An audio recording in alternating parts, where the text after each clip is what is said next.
This is a true crime discussions channel. We speculate. This is all just speculation. Because it's true crime, it's for mature audiences only. There will be no children allowed, no exceptions. Everything on this channel falls under fair use. Please remember to like, comment, subscribe, and share. It's free.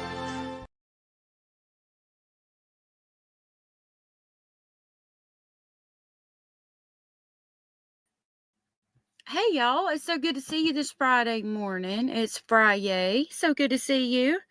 Hey Cara and Mallory, Veronica, JPL, Bad Girl, Hio, Edith, Ken, Texas, Anders, Pisces, Hazel Eyes, Rachel, Queen Olive, Ruth Ann, Manda, Sally Carson, Anders again, Mercedes, good to see you, Andrea, Chaz, Angela Ballerina, Dusty Pear, good to see you. I'm so glad you're all here with me today. Lori Green, Sally Carson, I think I said you. See Andrea and Ashley. Cara again. Rachel and Pisces. If I haven't said you, make sure you let me know you are here, so I'll shout you out. Hey Forbin. Hey Mrs. O. Hey Matilda. JPL, good to see you. Okay, so we got some things to talk about. First, I want to talk about a couple of good things. I wanted to, let me see.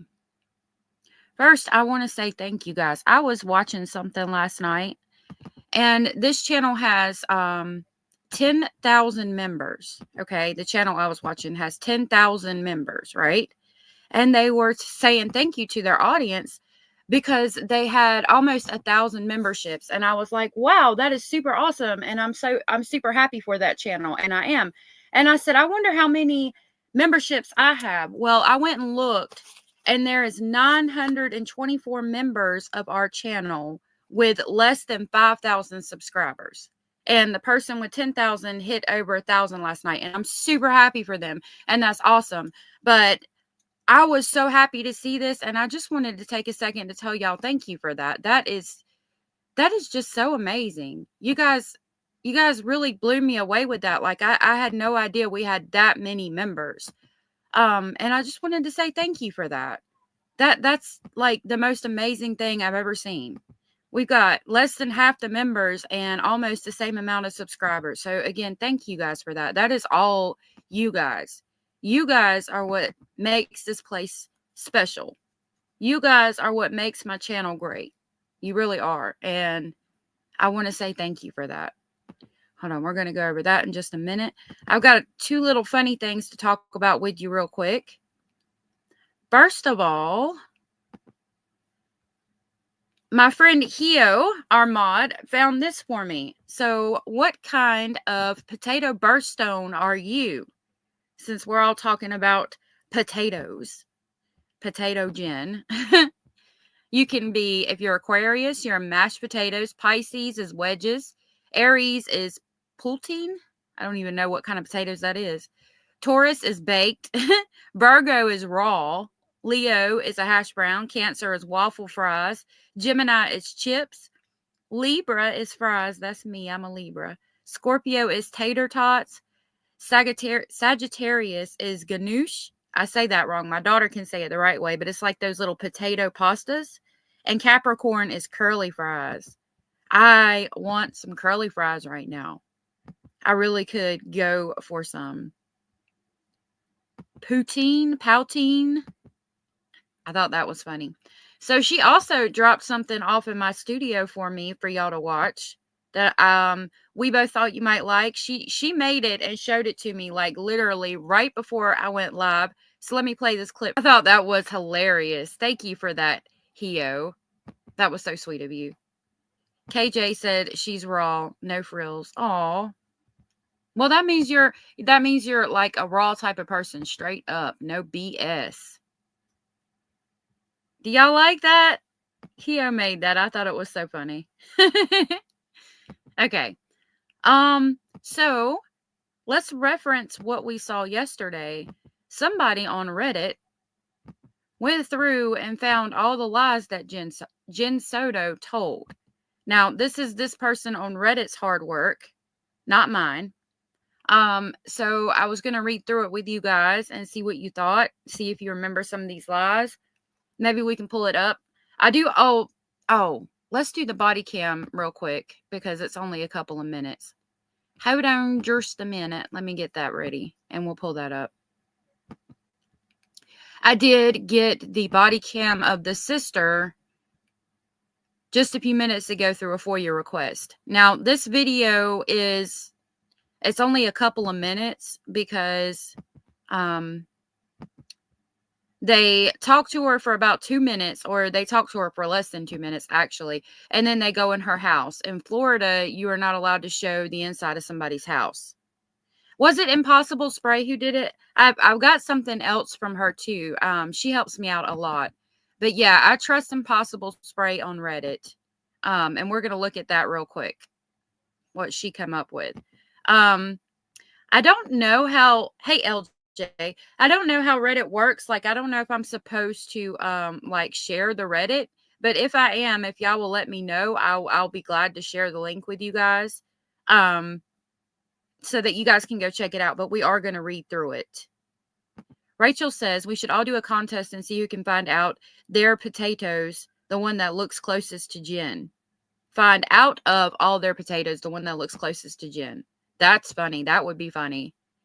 Cray Cray said, I feel like you're insulting all potatoes by calling Jen one, but I have to admit, it's pretty darn accurate description. Hey, Shauna. Hey, bad girl. Hey, LJ. Okay. So there's not much on this. I mean, again, I put chapters in because it goes to redacted. Oh, evidently I put it in a little bit too short, but you see right here at 2:31, it goes to redacted, and the rest of the video is redacted because they're in the house. So it's just a very short clip, but we'll watch it real quick. It's quiet right now. We'll have sound in just a minute. I'll drop the link if anybody wants to come up while we watch this.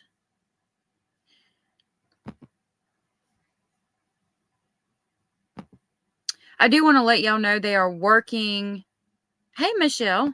Hey, Toxic. They are working on a tower right here by my house, like literally 300 yards. There's a crane up there.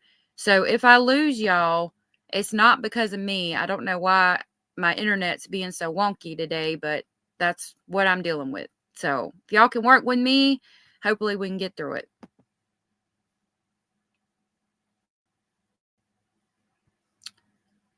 Come on.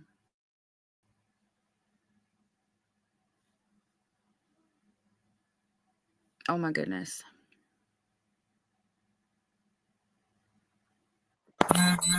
Okay. Yeah, sound.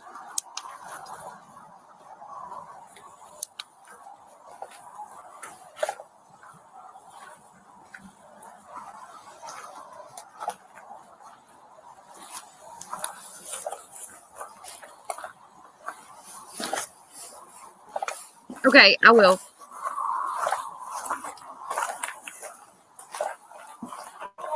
How's it going? Are you sister? Yes. I assume you are. You guys look very similar. Oh, yeah. So, whose van is that out there? It's my dad's. What is that? Just like a little. It's like his traveler van, but he could open it for you. Okay. Oh, it's open. You can just let it out. So when did you guys last hear from her? Oh. I dropped her off at her house last night. It was her birthday party at my. Oh my goodness, Juan. Did you see how hard it is for him to walk? My goodness. Hey, Cozy. It's good to see you, love. Hey. Mom's house, and I got him from 8:30-ish. Yeah. If you need me to pause, just let me know. I saw her Saturday night. No recent arguments with family members or friends, or as far as I know, no boyfriends or anything like that. I don't think so. No. That's a nice setup. Was there any updates? Do you know? No, not that I know. Orange County is the one working everything, so I don't know what all they're doing.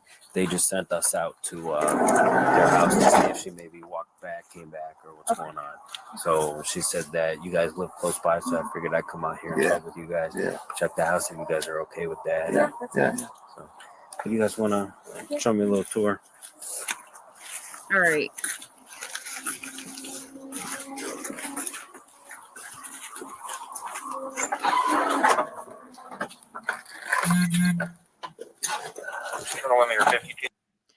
All right, so the rest of it's redacted. I'm going to private that video and relabel it. So it's going to go private right now. I'm just going to say that it's Jen's sister and Juan's van, so I can fix that. Some people are getting mad because it's mostly redacted. It's Juan's. Okay, so let me pull my files back up. Hold on. Okay, so this is your potato toxic. Hold on. Hold on. Let me make sure y'all can see it. Okay, there we go. So this is what potato you would be, since Jen Soto is all of the potatoes, apparently. I mean, she is a potato. That's the reference, the Jen Soto potato. And then Hio made this for me and dropped it in the studio, which is, I found that absolutely, yes, that is awesome. Sagittarius is awesome. gnocchi. Gnocchi. It's they call it like Italian dumplings, but it's just like cooked potatoes with sometimes a little bit of flour, and then it's boiled in water. Yes. What did you say it was called? Because you cut out a little bit. Oh, sorry, gnocchi. Yes, It's my daughter knows how to say it. I do not. Okay. So next we're gonna pull up from, I think it's from Impossible Spray. She's really awesome. I talked to her. This is all the lies that they found in the derivative immunity interview. Oh, hold on. I printed it out. I just wanted to say one thing because I read better when it's printed out. Like right when they get to Stephanie's house, which is Jennifer's sister, immediately she says, "Are there any updates?" She's asking about Maddie, you know, and then in that other body cam video, you're cutting out. I don't know. Oh no. Okay. You were. I don't know if it's you or me because they're working on this tower and my internet's going in and out. Hold on. Do you want me to pull that back up? Do you want me to pull up the body cam?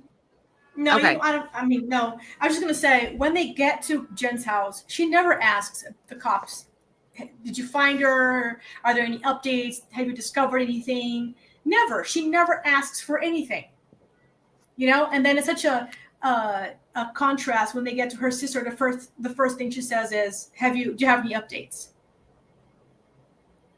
I mean, how can you think that this woman is innocent when she doesn't even ask, did you find my daughter? Did you find anything? Do you know anything? You know what I mean? Right.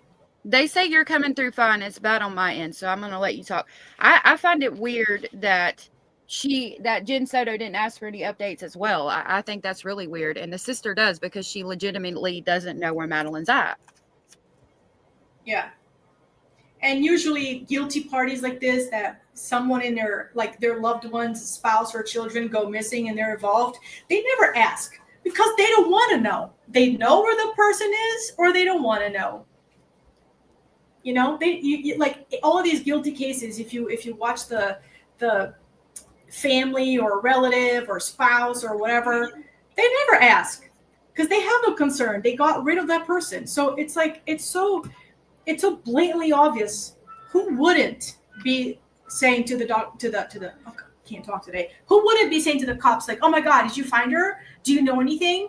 Did you any cameras? Did you have any information? She never asks anything. She never asks a thing. Right. It's insane. Yeah, she doesn't. It's because she doesn't know. In my opinion, she doesn't.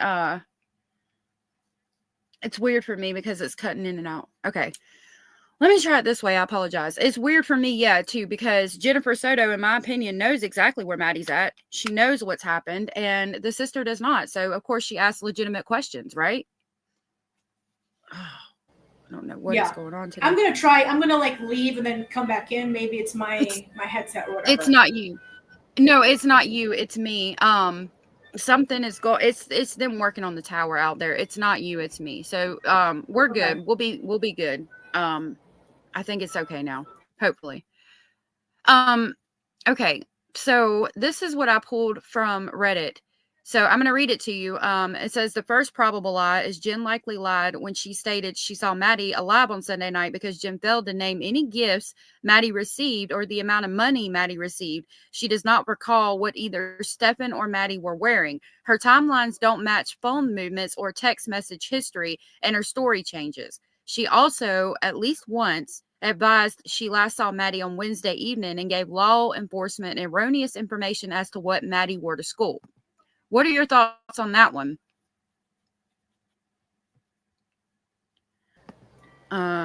Toxic says, oh, go ahead. No, I'm just sighing. Oh, Toxic said, think Jen let her ask those pertinent questions because she knew she wouldn't be able to pull any surprise out or any emotion. Yeah.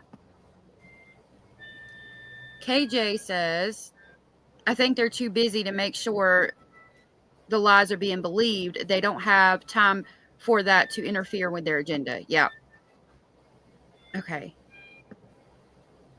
Irene, good to see you. Jen Soto is getting all the good sleep she can handle now. No doubt.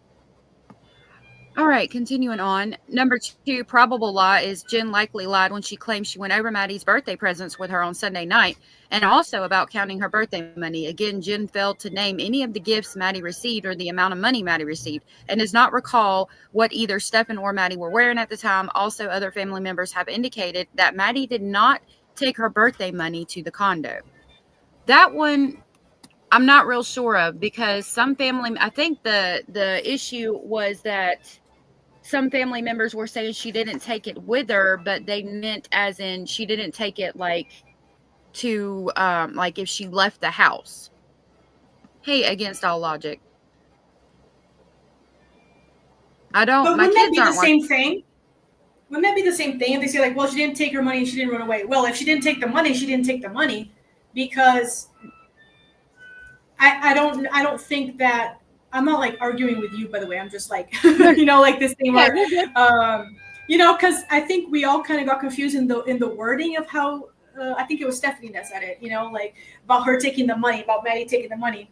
But if she said, well, she didn't take her money as in run away, but is she saying this because she knows the money stayed at the grandma's house where the party was?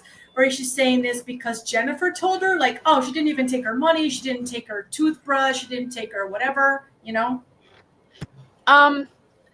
I think they're saying it as in she didn't take it, like, because I think they say when we saw the body cam of Jen and Stefan being interviewed, Stefan said her money is here.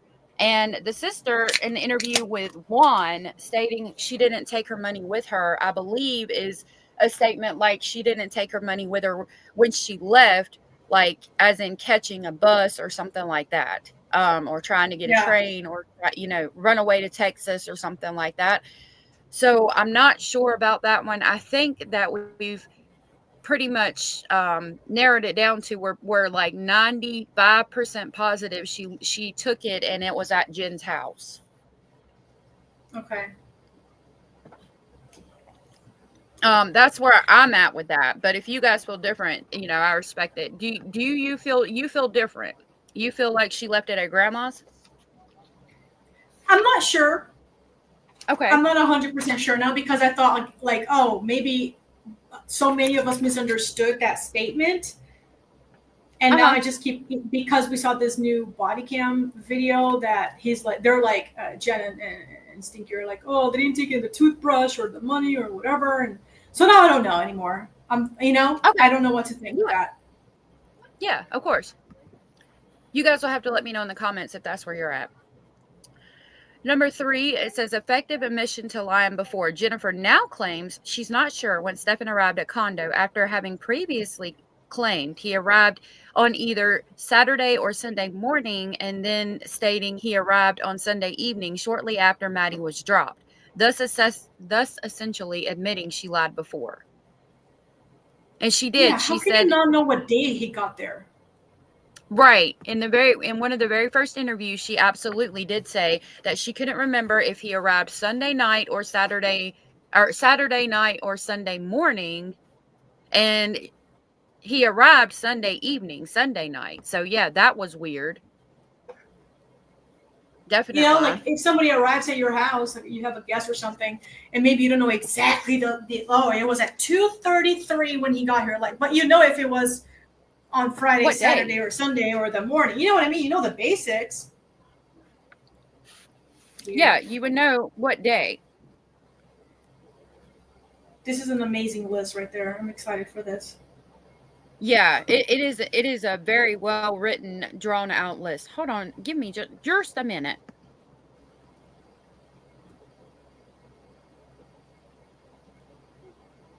Okay, I had to check something. Okay, number 4 says evasion. Jen states that she doesn't remember if she texted Maddie or Stephen before she got home on Sunday night, or if Stephen and Maddie texted her that night to let her know they'd arrived at the condo. So she doesn't remember if she stated text Maddie or Stephen before she got home, or if Stephen or Maddie texted her the night to let her know they'd arrived at that condo. I know they text her about going to bed. I don't remember off the top of my head if she got a text stating that she arrived. Mallory said she also lied about Maddie being so happy after her birthday party. Maddie's friends say she was mad because her mom didn't get her gifts and not many people came. Jen Soto tried to make it seem like Maddie had the best day. Yes, she did. Yep, absolutely. Liddy said she called him and he said she's making her nest. So she was not at home then. Okay. I was wondering if that text happened from the living room or something. Against All Logic said Jen sure as hell knew where the firearm was as well. Yep. Seems to be working better now. Number 6. Hold on. Nope. That's not where we were. Number 5. Yeah. Evasion. Jen likely lied by omission by stating Maddie had only taken hydroxyzine that night. LE seems to imply there may have been other medications in Maddie's system. Yeah. Would Jen know, though, if there was other medications in Maddie's system if Stephen gave them to her? Would be my thought on that. Yeah, would he be giving her pills and telling Jen about it? Maybe not. Right. Probably not. Rachel said, why you lie about that when you could just go check your text messages? I know that on my phone, and everybody else that I know, it will indicate who texted first. Right. It all seems way too scripted. Against All Logic said, how did she even know Stephen Stearns brought his firearm and where he put it when she never ever went into the room, according to Jen? Good point. That is a good point, because she did state that she never went in the room. I also question how she knew there wasn't a mess up there when she tells about how Madeline probably died if she never went up there. Number 6 says effective admission to lying before. Jen states, quote, she's not sure if Maddie laid out her clothes on Sunday night, which contradicts her prior statements. I think she said she usually lays her clothes out, but if I remember correctly, but I'm not sure. Number 7 says contradiction. Jen says she didn't see any of Maddie's stuffed animals or blankets upstairs, but makes no sense because Jen also claims she never went upstairs that night or any time in the days that followed. That goes back to what you guys are saying. I think we're pretty positive in saying she definitely went upstairs, even though she states she never did. Yeah, because then she tells the cop when he asks her, like, how do you think, what would be your theory as to how he red rummed Maddie? And she says, well, maybe drugged her and strangled her because there was like no mess to clean up. There was nothing. How would she know she never went upstairs? Exactly. It doesn't He make could have any been sense. cleaning secretly. You know what I mean? Yep. Plus, he was Donna running around said, doing laundry like a madman all day. Like, really? There was nothing yep. to clean up? Yeah, and running in and out of the house, up and down the stairs per the roommates. There was the tools on the table is what gets me. I want to know what the tools were on the table for. Donna Gardner said, "Did the police find what Maddie slept in that night? She wouldn't have slept in the pants and the sweatshirt." Good point. I don't think they ever did. Not that I know of, but I don't know that they looked. Hey, Moth's mommy. Really quickly, Moth's mommy said, if you reported your kid missing and some hours later a police car turned up at your door, wouldn't your first question be, have you got my kid in your car? Right. And that references what our lovely Cozy was just saying about, the sister asked, have you found anything? Is there any new information? Jen Soto and Stephen Stearns do not ask those questions. Why? Because in my opinion, they already know. They know the answer. They know they haven't found her. And they're not even. I think they're kind of scared enough. They're like so scared that they're not even curious to know what the cops have found out. Right. Because I mean, if I had done something wrong, like I would want to know what the cops have found out. You know what I mean? Right. Exactly. And like in that body cam video, I just watched it again today on the docket, and he called you allegedly innocent. It was so cute. Because he mentioned he got the video from you. The docket, he did a video on the. There's a first video of his that I've watched, and it was on this body cam video that you got for everybody, and then he thanked you and he called you allegedly innocent. It was so cute. And then he says, "Oh, my mistake is allegedly speculating." Oh, he got it was really cute. Allegedly innocent, but that moment when the cops ask about electronics that could be traced, Stern says, "No, her laptop is completely powered off." How would you know if she took her laptop? How would an innocent person know if he had actually dropped her off at school and she had taken her laptop? How would you know it was completely powered off? Right. You wouldn't. Like, how can you trace a laptop when they have to be connected to some kind of an internet somewhere to be traced? I don't know. Can they trace a computer in a different way? Because I know cell phones can be traced different ways. But you know what I mean? He's like, no, it's completely powered off. Like, the cop's like, oh, okay. Yeah. I don't know how it doesn't make sense how he would have known that. I wanted to say hey to Above and Beyond Ancestor Readings. Thank you for being here. They said, for me, it was Stephen Stern's statement. I never started it. Jen knows exactly what's going on, in my opinion. I'm sorry if I cut you off, Cozy. It was cutting in and out, and I thought you were done. I didn't mean to cut you off if I did. No, you didn't. Okay. Titanium said the message that Stephen Stearns sent to Jen saying that Maddie was making her nest was 20 minutes before midnight. So Maddie and Stephen Stearns were already sent upstairs to bed. Yeah, I think that she was there at that time. I'm not sure. Hey, Ava Slim. Fawny, good to see you, says, in my honest opinion, I think they don't care because they've both been abusing benzos so long they don't care about anything, even if they have to. Hey, Tracy. It's good to see you. Yeah. I'm reading a lot of your comments. All right. So probable lie. Number 8. Jen likely lies when she claims to not remember her February 25th, 2024, 11:39 to 11:40 text exchange with Stefan on Sunday night. Her own text proves that she communicated with Stefan via text between 11:39 and 11:40 that night. Right, and she claims that she can't remember if she talked to him or not that night. It's funny how Jen Soto can never remember what she's done, who she's talked to. Every time she's asked questions, she never seems to be able to recall it. Hey, Bazard. Hello, everybody. How are you doing? Hey. I am doing good. I am actually in the car right now, just heading out to get some supplies, but just want to pop on and talk about our favorite potato. You want to see my icon? It's a potato night. Is it? It is a little potato night. Oh, that is so cute. I'm gonna play this for you. I'm sure. I I feel like this needs to be played for this. When I saw that, it made me think of you, I love Bazzer. that. I love it. I love it. I was doing my own little dance in the car too. That is so funny. Pisces said, and how Potato told Stephen Stearns it was okay to take her car to drive her around the night she went missing, and how he left for his nighttime drive to go look for her after the cops left the house the first night. Yeah. Hey, LJ. I think LJ's saying hey to you, Basil. Okay. Now, number 9 is a definite lie. Jen lies about having any communication or interaction with Maddie or Stefan after she allegedly sends them upstairs at 11 p.m. Her own text history proves that she at least communicated with Stefan via text between 11:39 and 11:40, and she may have likely had other communications or interactions with either Stefan and or Maddie after 11 p.m. that night.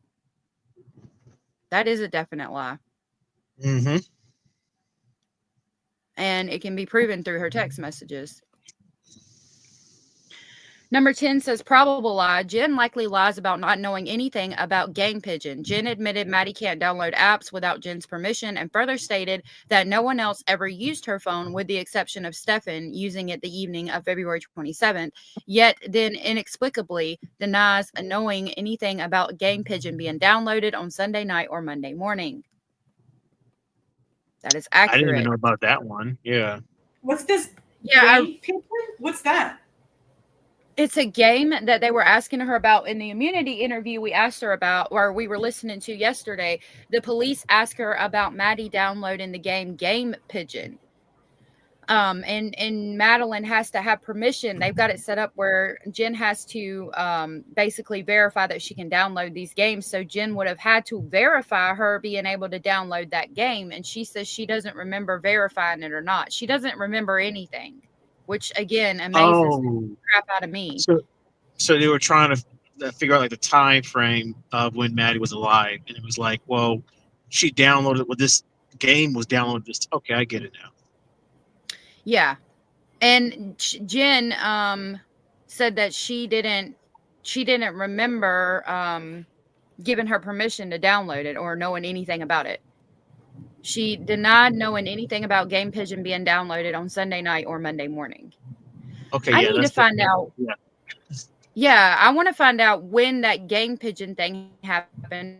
And I'm sure it's in the documents I have, because that would give us, like, we would know pretty much for a fact that she was at least alive at that point.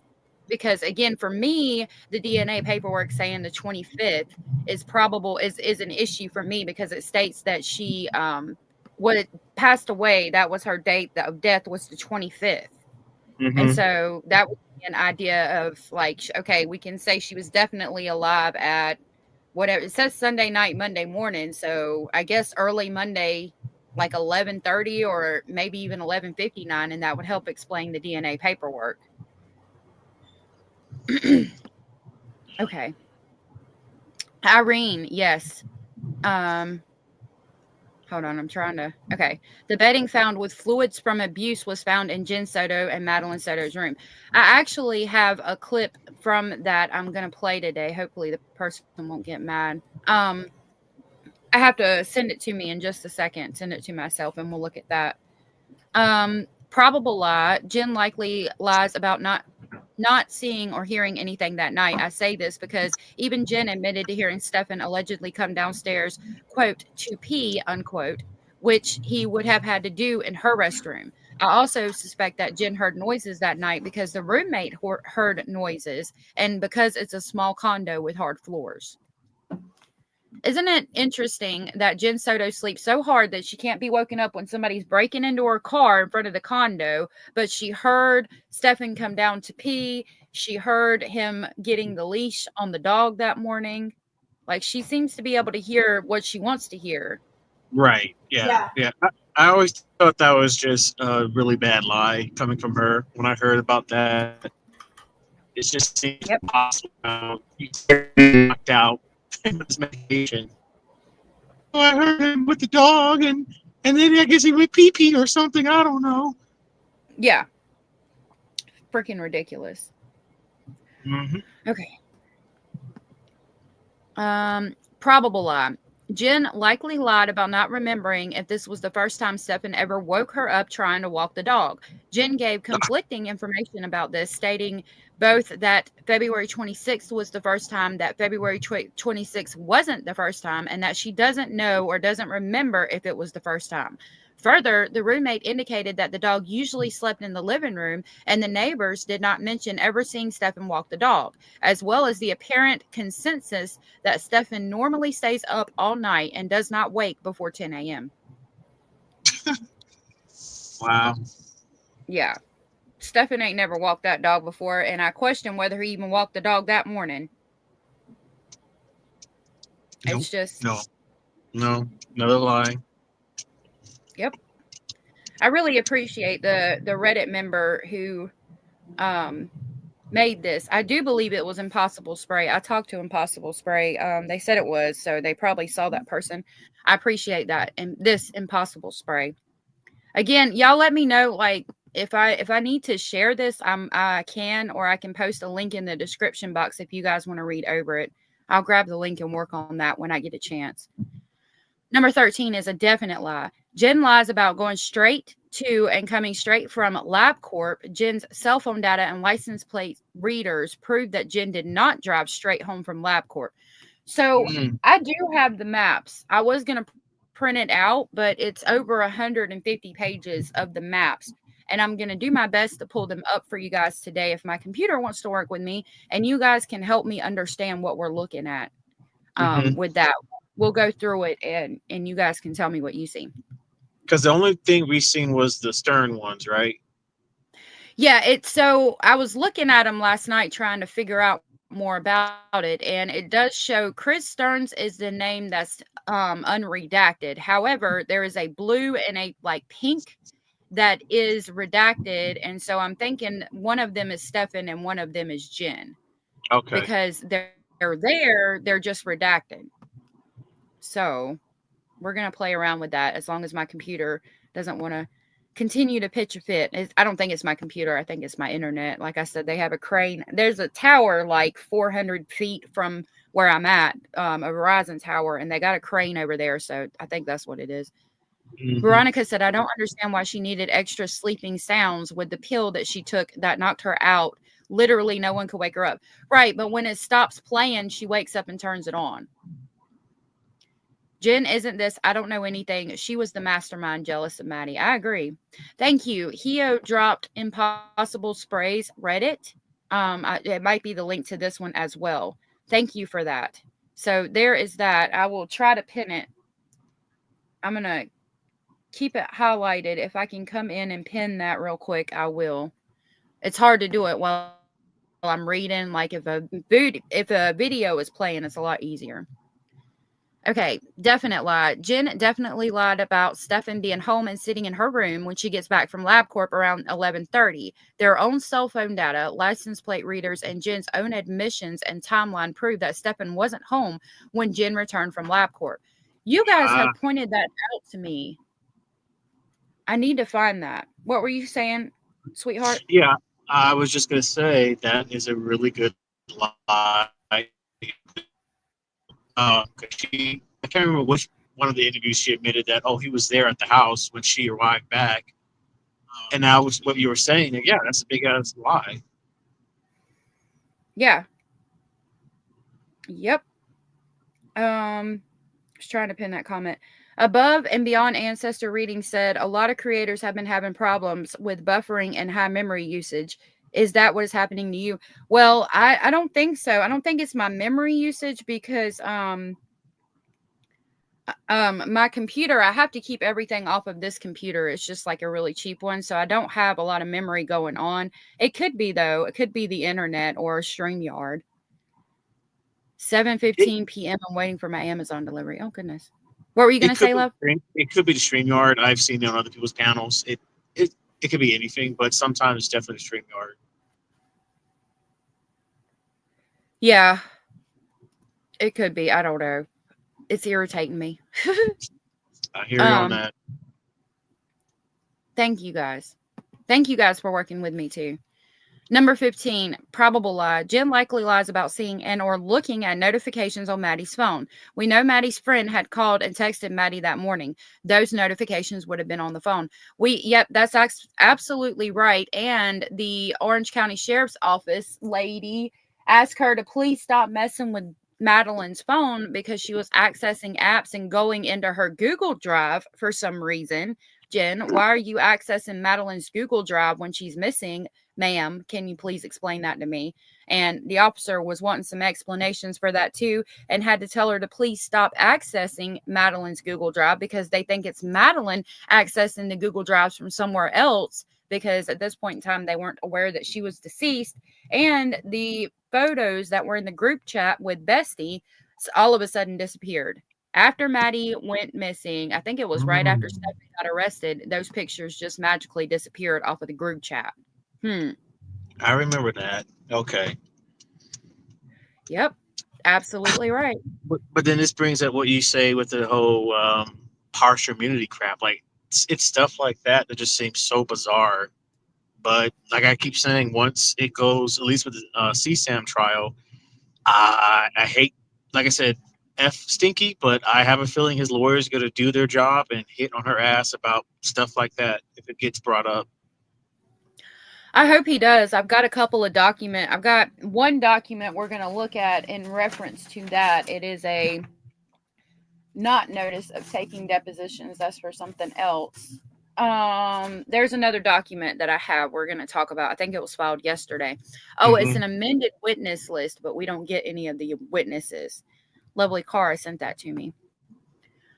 Lori Green said, and the other flatmate said she heard like a phone being put down or something, but it wasn't loud. I thought Stephen Stearns and Maddie were watching Sister Act, so who's lying? Great point. Titanium I am was thumbs up number 100. Thank you for that, love. If you guys don't mind, hit the thumbs up. Nina said, Jen definitely tampered with evidence on the phone. She absolutely did, in my opinion. Okay, we're at 16. Probable lie. Jen likely lies about Stephen stealing Maddie's Christmas money, i.e. via stating that she eventually, quote, found the money. Yeah, I think Stephen stole the money. Whether she knew about it or not, I can't say definitively, but I think Stephen stole it, used it to buy something that day, and replaced it the next day, which I found interesting. Yeah, because he brought that crap up when that newest interview that you showcased not too long ago. It was like why he brought up the money. I was rewatching that cam video, and I just kept getting so annoyed with Stinky. I mean, we get annoyed with everything and anything that those two do, right? I'm sure that we all get, but like the cops are asking questions to Jen, and she's answering. I mean, she's doing her script, but whatever, she's answering, and Stinky is like lurking, because like not even hovering, he's just like lurking, like this. I don't even want to call him a goblin because I like goblins. You know, he's just like this dark hole of like bad energy where if you pay attention, if you go back and look, like the light never even hits his face. Yeah. He's all dark. Nope. It's so weird. I'm not saying it's supernatural or anything, but like it's so weird because like the light never hits his face. You can see Jen's face. He's just this black hole of just like grossness, you know? And then the whole time he's over there with his arms shoved in his arm, like his hand shoved into his armpit. And he's like mumbling, like interjecting himself, inserting himself to the conversation, adding his stupid little details. Yep. You know? I'm like, shut up! If you're gonna tell the truth anyway, so right. Cara. You know, like you're not even gonna tell the truth of what actually happened, so just shut up, because he's you know, oh, I didn't take the money, they did a toothbrush, you know. He was constantly mumbling, and like it's even hard to pick up his stupid meek little voice. Yep. And he's just hovering there, like you said, and he looks just like a dark entity. He does. The light never shines on him. Gross. I've been hearing some people saying that was like a maybe, you know, if you're spiritual, that was like a spiritual thing. Maybe that was showcasing the darkness that he is. Yeah. Like, I believe in the supernatural stuff because, I mean, there's so much proof that stuff is real. You know what I mean? For someone to do what he did to anybody, for someone to do what he did to a child, I mean, that is that's not, you know, good energy. Yeah. That's definitely some creepy Yep. crawlers, you Yep. know. Mm-hmm. Yep. Real quick, Darlene said a minute ago, she said Maddie's phone was on when she grabbed it that day, so she would have seen her friend asking where she was, wouldn't she? That's a good point because she did say, I think she said Maddie's phone was on when she grabbed it from the dresser. So, yeah, she would have seen the text messages from the friend asking where Maddie was at, trying to contact her and things. Carolina said, also, what do you all think that noise was the roommate heard? She mimicked the noise to the detective and it sounded weird. Yeah, she said it sounded like somebody setting a phone down on like a dresser. So it would sound like, hold on. It would sound something like I a don't thud. know what that could be. Yeah. Okay. A thud. I think that's what I So kept I don't- imagining. I wonder if it was a sound of like him slamming a body down. Yeah, I was Well- say that. That could be that. Maybe, I mean, right? We but- don't know because maybe she didn't have like the words to explain it, or was there like a computer? Was he trying to break a hard drive that had evidence because he had tools? Oh See, yeah. that could be possible. I think a body would have been a lot louder, right? Like if my kids trip and fall in the kitchen, my whole house is going to shake. You know what I mean? But it's not going to be like, you know what I mean? That's Yeah. just Right. but tools for a hard drive would make sense. Yeah. The only thing I would say with the body part would be if I highly doubt she was that heavy. I mean, for him at least, because he's such a kind of bigger guy. But maybe it would be like accidentally hitting against, maybe like a wall or something like that, door frame. Yeah. It's possible.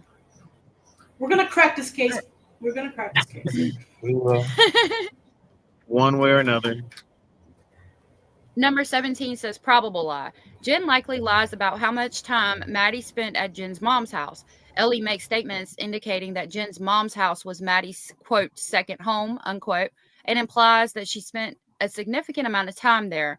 Also, Stephen indicated the same in his interview. Right, like she played it off like she wasn't there all the time, but it sounds like she was absolutely there all the time. And I'm glad to know that now because, I mean, at least she was getting some kind of peace from all of the horrible things she was dealing with when she was at grandma's house. Mm-hmm. Lisa said, was that noise heard just once? And that was the only sound that came from the room all night.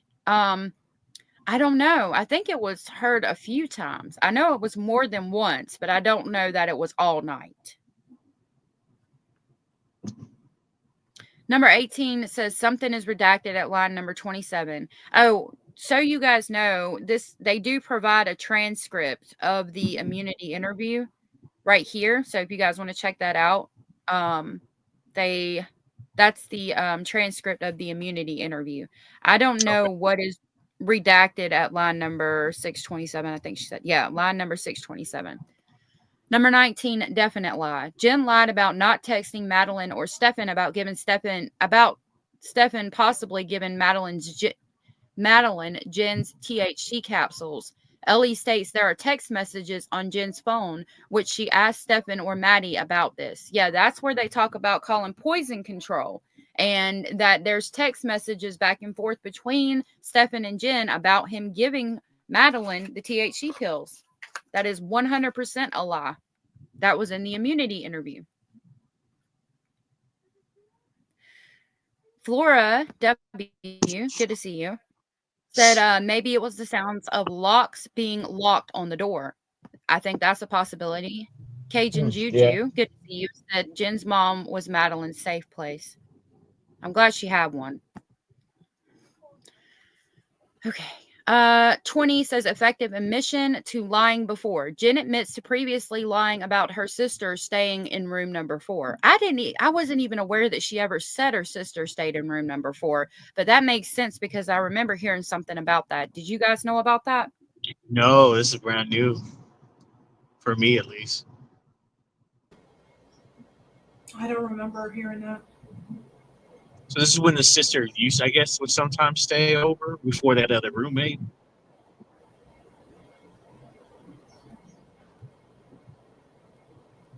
Because maybe was that when Juan lived there? He used to live there, and then he left to go van Yeah, lifing. What a cool maybe. Yeah, grandpa. yeah. Maybe it was when that time frame. Because yeah, like I said, that's brand new to me. I mean, then why would she lie about that? She lies about everything. Yeah, Pathological liar.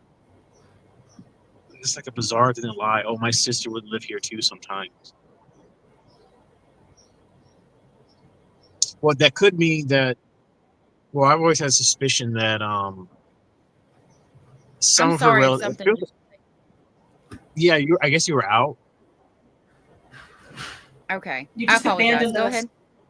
Yeah, I was gonna say I always had a suspicion that at the very least, if any of her relatives did stay over, maybe there was incidences where that's when they start to become suspicious of Stinky at the very least. I don't know about Juan per se, but with the grandmother at least, she definitely did not like him. And now with this thing about the sister that was staying at room 4, and I didn't know about this at the time now. What if she was reporting certain things to the grandmother, which made her even more suspicious of Stinky and probably Jen too? Great point. Great point. Yes. More than likely, yeah, because she would tell her mom. She would be like, "I don't know what's up with Jen, but she's doing some crazy shit here. Like this Okay, dude is yeah. here." Mhm.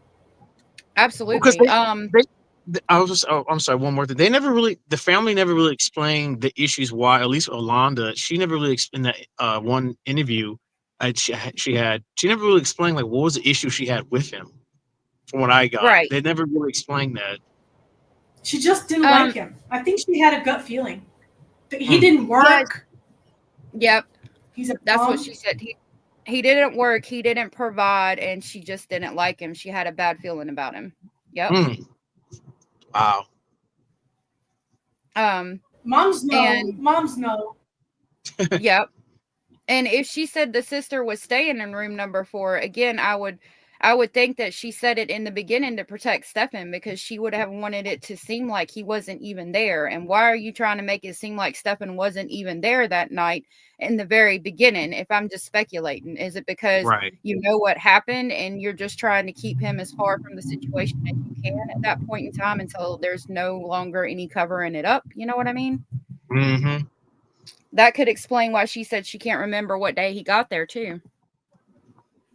That's such a. How do you not know someone coming to your house? I don't remember. It Right. was the drugs. um Number 21, probable lie. Jen likely lies about the rent amounts she and her roommates pay, and or about who gets these rents amount, her or her father. I could see that. Yeah, yeah. Number 22, probable lie. Jen likely lies about the weird text to Tyler, the one which talks about filming under the door. I think she absolutely lied about that. It was Ooh, weird. yes. Because to hear about airline filming people in the bathroom is completely different than putting the phone under the door and filming somebody changing. Which then, how ironic, quote unquote, that they find the freaking videos and photos of the roommate. Huh, Yep. Jen? Why did you say that, potato? Huh? Yeah, Yep. and the roommate immediately wanted to press charges against him. And then Yep. Potato was like, "Oh, do I have to press charges against Stinky for what he did to my daughter? Can I think about it? Like, can I get back to you Yeah. on that? I have to sleep." Exactly. You And I know mean that just how Yep. what's there to think about? There's nothing to think about. You did something to my loved one. You're gonna be sorry. Uh, right. And it goes back to the issues we're having with Jen. I know some of these things, if they're having trouble proving it to the DA and in a court of law, I understand that. But again, all of these reasons are why we look at her the way we do. It doesn't add up. You see these normal reactions from the roommate, from the sister, asking for updates about Madeline. Where is that from Jen? Why is it not happening? I can't. You tell me Because, you that know, somebody. I know. like, Go ahead, Miss. I want to believe that the law enforcement, they're just like building this massive case against this terrible, horrible woman. Because, like, think of like Chris Watts, right? When Shanann and the girls were missing, and the cops show up because her best friend called the cops. She's like, I can't find my friend. And the cops show up, and Chris isn't home. He gets home and he's like, oh yeah, hey. And he's all acting all chill, until he starts like, swaying back and forth, and but then the cops notice that he's not worried about his kids. He's kind of smirking. He's like, oh yeah, well, if she's gone, she's gone. I mean, that's how I don't know. I imagine that's how the cops start squinting at you real hard. Because, like, wait a minute, your wife and kids are missing and you're not worried. You're not freaking out. You're not looking for them. Maybe you call people. You know what I mean? That's what right? Wouldn't that be how the cops start looking at you? Like, well, you're acting kind of weird. Aren't you worried? I was going to say also what got Watts and his dumbass was ding, ding, ding, ding, body cam and camera footage. People, hello. In today's modern 21st century, if you're going to kill people or do a crime, there's cameras everywhere. Yep. And that's what got Watts. Yep. It is. Titanium and No, I'm sorry about what you guys went through. Titanium said, did the detectives ever let Jen know that Stephen Stearns was taking pictures of the roommate? I'm not positive. I think somebody might have answered you, but I do think they mention it in the interviews. I think they say like one sentence out of all of them, they reference him taking pictures of the roommates, but I'm not sure. Or it might be in the interview with the roommate when they tell her that there are pictures and she gets so upset, and they might have, I think she asked if Jen knew about it, and I think they said no. But I don't know if they were referencing at the time or, does she know about it now that everything's happened?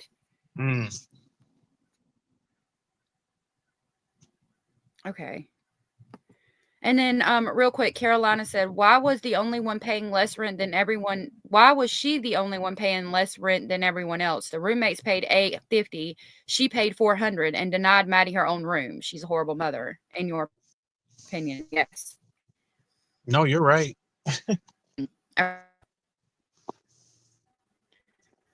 23 probable lies. She likely lies when she denies remembering sending the quote too risky unquote text, and also claiming to have no idea why she sent it. Exactly. You can't tell me why you text somebody and stated that it's too risky, that she can't sleep with you anymore because it's too risky. I mean, if it's so pressing on you that you text somebody and say, I hate to break it to you, but this has got to stop because it's too risky. I can't do this anymore. It's going to upset the other person because the way you're wording it. I can't do this anymore. It's too risky. You're saying that knowing that it's going to upset the other person that you're texting it to. So that's going to give you a little bit of emotion and anxiety sending the text message stating that it's too risky. I can't do this anymore. Yet you claim to not remember it. That doesn't make any sense. The context of the text message was very serious, very head on. And it is something that the other person receiving it is not going to like. You're telling them, I can't do this. This has to stop. You need to stop. It has to stop. I can't be involved in this anymore. That's going to upset the other person. You knew why you sent it. You remembered sending it because you didn't want to have to send it. You didn't want to have to tell him that I can't do this anymore. But you did. And another thing that I don't want to, despair the cops. They did what they had to do, but that's something that if they found that, I don't know what time frame they found that text message, but if they did find that, man, if I was there, I would have hit on her on that over and over and over. Why would you text him something like that? What does this mean? Potato answer. Right. What does this mean? I can't do this anymore. You can't sleep with her anymore. Right. Exactly. Darla, one of our voices of reason, like Hio, said one paid $600 and the and the one with the bathroom paid $850. It was her dad's condo. No one owes you a free apartment. And you're absolutely right. I do believe that she paid $400 because it was her dad's apartment. And, you know, she's on disability. That's her father. Of course, he's not going to charge her the same amount. And it does make more sense that the one with the bathroom paid a little bit more because they have the bathroom. And then the other one who shared the bathroom or didn't have the room that was connected to the bathroom didn't pay as much. So as far as the money being paid, I think I mean, I can see how all of that went. Bad Girl said Maddie never stood a chance. Rest easy, Maddie. Yeah. Unfortunately, Okay. yeah. Mm-hmm. Poor Maddie. 24, probable lie. She likely lies when she claims she doesn't think she discussed Maddie's periods with Stefan. How else would Stefan know when Maddie's periods are? Well, it would depend on if Maddie told Stefan, but I would think they talked about it. If you're keeping track of it. I mean, I don't know. I think it could be a possibility that Madeline talked to Stefan about it. So, but it is weird. I would say maybe like a passing off comment and he overheard it. It could be in that route. But yeah, to me, it does sound like Yeah. maybe Maddie was the one saying it to him more. Yeah. 25, probable lie. She likely lies when she states she doesn't think Maddie was ever treated for tears, bleeding, or pain. Well, she probably wasn't treated for tears, bleeding, or pain because if Jen knew, that's not something she would be going to the doctor about. Exactly. And Maddie did her own laundry, to be fair. So there is a possibility that Jen didn't see any blood or anything like that. 26, probable lie. I believe she lies about not knowing anything about how Madeline died. I think Stefan revealed Maddie's death to Jen, and then Jen told all of these lies and more in an effort to help cover to both the SA and Maddie's death. I can agree with that. I think she definitely covered up the SA. I'm not sure about the death, but the way I see it with that statement or point is that he probably gave her at least a story because we know he's a liar. He gave her a story, and then in Potato's mindset and logic, she just went with the plan with covering up. So, I totally agree with that. mm-hmm.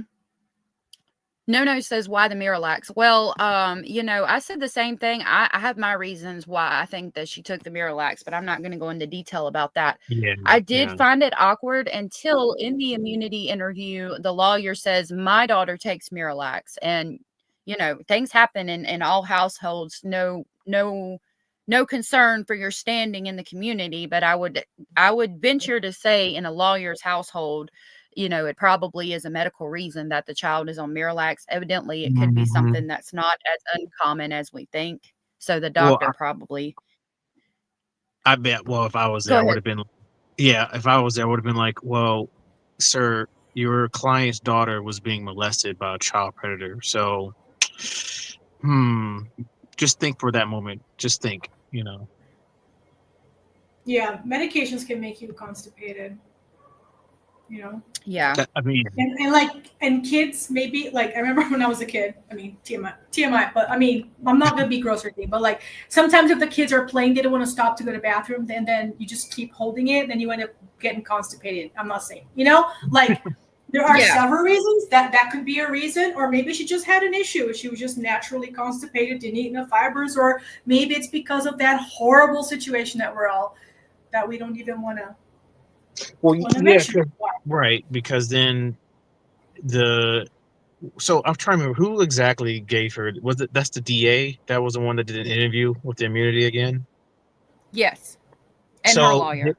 Okay. Did he get the DA? Did he get any information from the detectives, the bald one at least, that interviewed her about when she mentioned Jen Potato mentioned the whole anal thing with Stearns? Because that would have put two and two in my mind. If it was like Miralax, he has a weird. Well, you know what I mean. Right. So the DA would have had the police's files and narratives and things by this time to talk to her about with the interview. So I would venture to say that they knew that information. Okay.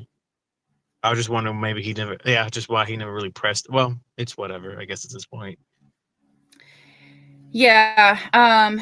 I mean, as soon as I heard that and heard about how Stefan had a whole backdoor thing, I said, Right. okay, that makes sense to me. But again, in a court of law, it could be a medical reason. It could be several other things. To me, Right. I mean, but we have to think about court of law. Mm-hmm.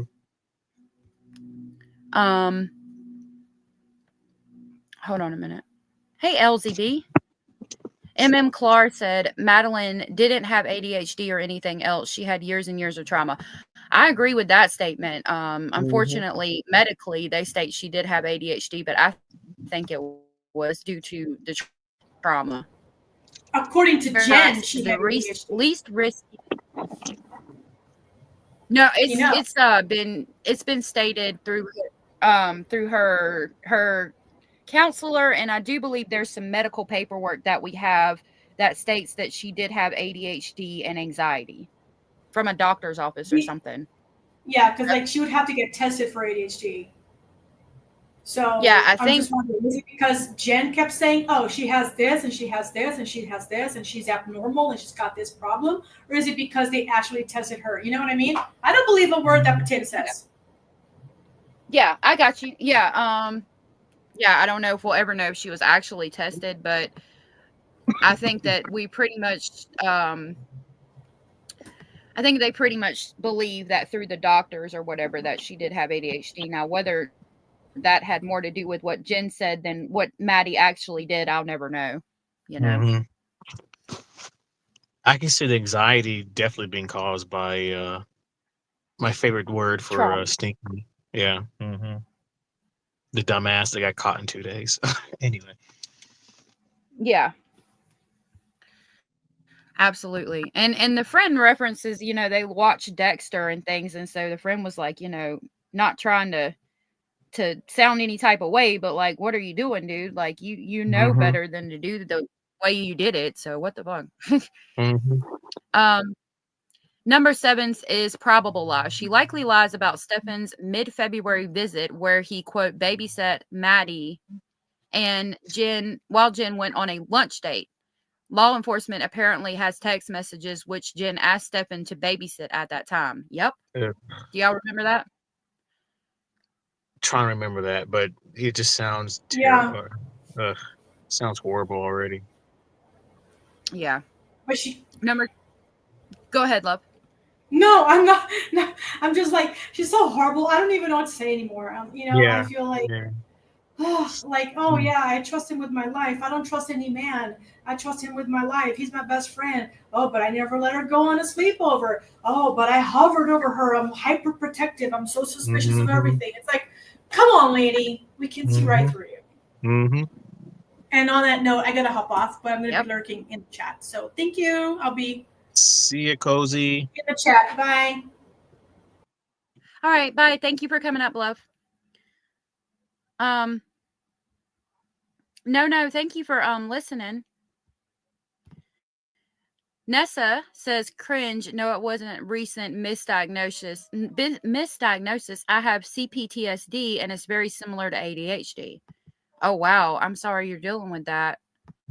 I mean, I think it was No who said it both could be true. She could, I think definitely symptoms of being abused there that could mimic ADHD. Definitely, she damn sure had anxiety, but she could also have ADHD as well. So number 28, attempted lie or evasion. I believe that she tries to lie about being a light sleeper in order to use the claim that she's a deep sleeper as an excuse for not hearing or seeing the years of abuse of what happened Sunday night through Monday morning. However, she also stated that she heard Stefan come downstairs to pee, and also stated she wakes up every morning around 4 or 5 to turn a white noise back on. Ultimately, she never answers the question. And I remember that I was irritated that she didn't answer the question, or we didn't hear her answer the question on that audio that we heard yesterday. That was really upsetting for me.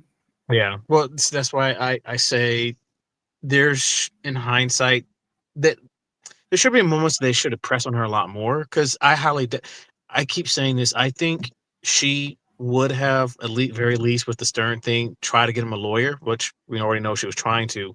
But with her, I have a high feeling that she would just make an excuse out of excuse, but wouldn't sit and ask for a lawyer. She'll probably be interviewed for maybe hours, which I think they should have done. They should have went on her for more than uh I've seen interviews of people get interviewed for like 7 hours, an interrogation.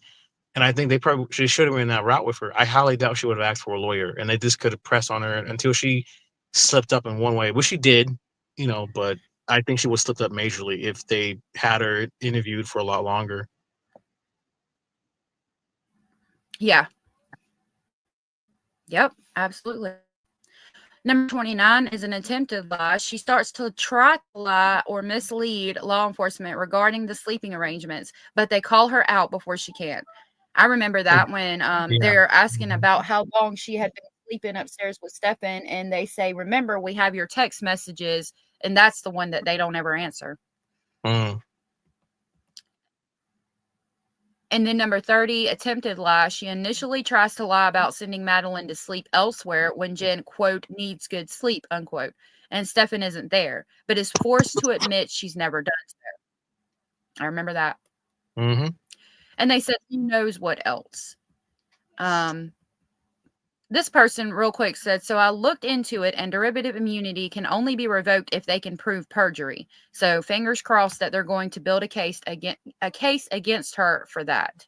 That's why, like I always say, I feel like it's a weird 40s chess game if that's the route they're gonna do. But I know she's gonna, like I said, excuse my French, but she's gonna fuck up on the trial when the defense do the cross examination. I just know that. So maybe that's what they're hoping, that she'll get just brutally hammered by defense. Yep.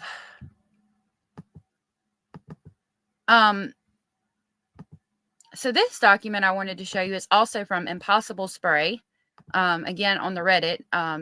They're doing some amazing work over there on Reddit, and I appreciate you, Impossible Spray. We're going to talk about this. Hold on just a minute.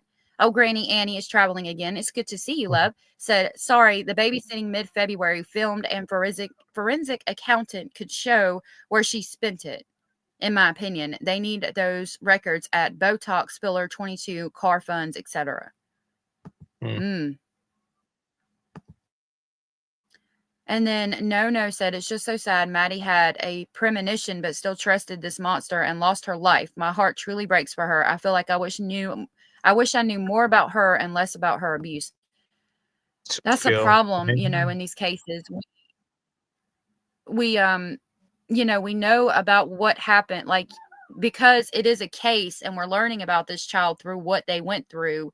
We know more about what happened to them and less about the person as an individual. That's why, again, it was so important for me to put out the interviews with Bestie on my page, because that gives us an idea of who she was as a person, as a friend, as a student. So I really wanted us to get to know that side of her. And I'm always trying to look for pictures of her so we can see her, because it is a sad situation. It really just puts in the picture that, she was just a preteen, teenage kid. And we all been there and had our moments as a kid like that. And it's just, unfortunately, two assholes, or at the very least, took that away from her. So. Yeah. Okay. So this document is from Impossible Spray. This is from February 23rd, 1999 at 7:50. 12th Judicial in and for Sarasota County, Florida Civil Division. It is from Stephen M. Stearns, a minor by and through his natural mother and best friend, Deborah Stearns. That's the most important part. Have you guys ever heard a document where it states that, my child, who was an 8-year-old boy at the time, a minor by and through his natural mother, which is me, and I'm his best friend. I'm his best friend, and I'm his natural mother. Bizarro. Like, really? Ma'am. Norman Bates. And this order of dismissal. Go ahead, love. I'm sorry. I didn't mean to interrupt you. Oh, I didn't mean to interrupt. I was just saying Norman Bates type of level of bizarreness. Isn't it? What a good comparison. It is. It really is. No offense I'm, against Deborah Stearns. I mean, as much as I right. can like try to not offend her, but that is weird AF. I know my mom would say something funny, like in a joking way, but yeah, that's just bizarre. Isn't it?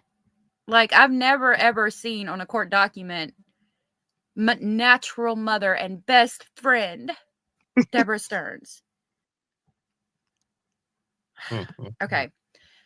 Mm-hmm. So this is they're the plaintiffs versus Timothy Sumner, Jason Earl Cobb, and Geico General Insurance Company. This is going to go back to the TBI. It says order dismissal with prejudice. This cause coming on to be heard upon the foregoing stipulation to dismissal with prejudice, and the court having reviewed said stipulation, it is ordered and adjudged that these cases and all cases of action filed by all parties are hereby dismissed with prejudice to the filing of any claim, cause of action, and or claim by any party arising from an injury or damage resulting from the September 26, 1994 accident, with all parties to bear their own cost. Done and ordered in chambers at Sarasota County, Sarasota, Florida, this 18th day of February, 1998. So that goes back to the traumatic brain injury and the money that he got that was put in a trust until he turned 18 from that incident. The traumatic brain injury where he didn't even spend a night in the hospital. So I think it's more of a Pamela Voorhees than Norma Bates, said Bad Girl. I can see that. Hey, Annabelle. Annabelle said, I definitely think Jen Soto is going to be asked to take the stand. The defense may try to turn this on Jen Soto to give reasonable doubt. It won't work. Just my opinion. Yep, we're going to talk about that real quick. So while I cannot get the list of witnesses, there is this document that was filed yesterday that we can look at real quick. I think it's this one. Yeah, I don't think like her getting grilled at the least would save his ass, but it'll definitely, like I said, that at the very least show that she's either lying, she'll make a mistake, make several mistakes, and then I guess you can say the whole derivative thing will go kaput. Yep. Okay. So Cara got this for us. This was filed yesterday at 4:19 p.m. in the Circuit Court and for Osceola County, Florida, State of Florida versus Stephen Stearns, and it's a notice of provision to the state's amended witness list. And it states, comes now the state of Florida by and through the undersigned assistant state attorney and files the notice of provision of amended witness list, certifying that on the date of filing the instant notice of provisions of amended witness list, the undersigned assistant state attorney electronically served upon the defendant an amended list of names and addresses of persons known to the state of Florida to have information that may be relevant to any offense charged or any defense thereto, or to any similar fact evidence to be presented at trial under section Florida statutes that were discovered subsequent to compliance with this rule. I certify that a copy hereof has been furnished to Alicia C. Smith at Courthouse Square. So they're amending the witness list. I don't know what all that means. Maybe you guys could tell me. Maybe, Nina said, "Oh, no, you can say with Nina." I was just gonna say, Nina said Jen Soto would jump at the chance to defend Stephen Stearns. She's not credible though for either side to use, and that's where I'm at with that. What were you gonna say, Basil? Yeah. I was gonna say, I am Basil Bazzard. No, I was gonna say, I think maybe the defense is trying to bring in certain other witnesses to say that, and this may be something we don't know yet, but there's other witnesses that have information showcasing that Jen knew all along what was going on with this CP material and the abuse, and That's something I can say with that part. I think that's what they're trying to do. Yeah, I think it's very possible. Because it also Um, goes. I'll tell you something. Go ahead. Well, I was just saying, it also goes with the theory that a lot of people, and I go along with the theory that the whole CP material ring that was going on, and maybe there's other witnesses that we don't know that are part of this ring that could have statements that says that Jin knew. Yeah, I think that Jin knew, and I think there's proof out there, and I hope they're able to get that out. Mm-hmm. I hope they're able to prove it in court. I'll tell you something funny. You know, my rabbit Basil, right? He's named after. There's a quote from a movie or something, and the guy goes, "Whoop-de-doo, Basil. What does it all mean?" And that's what Basil is named after. It's actually supposed to be pronounced Basil.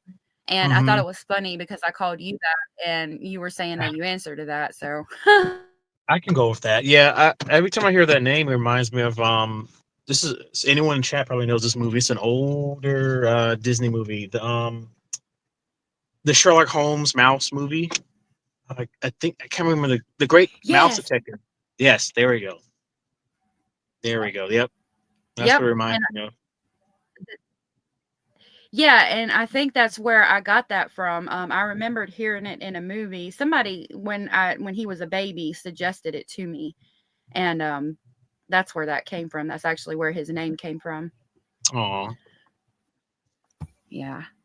Okay, so this is from Gavin Fish. Is going to talk about a little bit about where the 8th, I responded oh, to sorry. redacted to supervise the execution of a search warrant. Oh my goodness. During the search, Orange County Oh. Forensics was present, photographed the residence, and collected numerous items of clothing and bedding, Hold on, which sir. Computer. Okay, I don't know why it's like so blurry. This is going to talk about Gavin Fish, and I have pinned him at the top. He talks about, I'm just going to play a little part because I asked him for permission, but I haven't got a response back from him yet. It talks about where some of the footage was filed. Now, I'm sure I have this document somewhere, but I don't know where it's at off the top of my head. Like I said, his live for this is pinned to the top of the comment box. Please check him out. I'm going to give that a second to load, and we'll listen to this one little part. Austin Powers, Cara. Jen Soto is going down, says JPL. Mm-hmm. Okay, so we're going to listen. This is Gavin Fish. It's a narrative. I know I've got it. I haven't found specific. We're gonna to what he says, and it's gonna reference where some of the photos and images were taken. And my car got me. Thank you for that. Again, check him out. He's pinned at the top. I'm gonna drop these links in my description box for this live as well, real quick. I was say I think it were was identified as being in contact with the victim during S. I'm so sorry, love. I was just agreeing with Carr. It probably was from Austin Powers because I remember it was his leader that had Basil, something like that. Yeah, it might have been. I could see that where I would have got it from there. So it's probably likely. Okay. So again, this is Gavin Fish. Please go check him out. Warrant. During the search, Orange County Forensics was present, photographed the residence, and